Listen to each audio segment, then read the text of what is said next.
Gary from Remap and Revive, here with this 2016 Citroen Relay 2.2 diesel. Done 133,000 miles and has a block DPF. What we didn't know beforehand was that some intercooler pipes have just been replaced, so leaky intercooler pipes will help clog up a DPF. And when we got here, there was smoke seen coming out from under the bonnet and we could hear a hissing noise.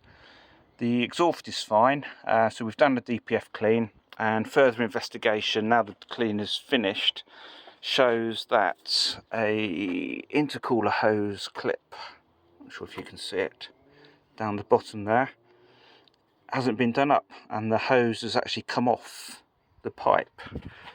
Also notice a leak on the coolant and the top hasn't been put back on properly. We're going to be able to get this clip put on properly and stop the hissing noise and prevent the DPF filling up again too quickly.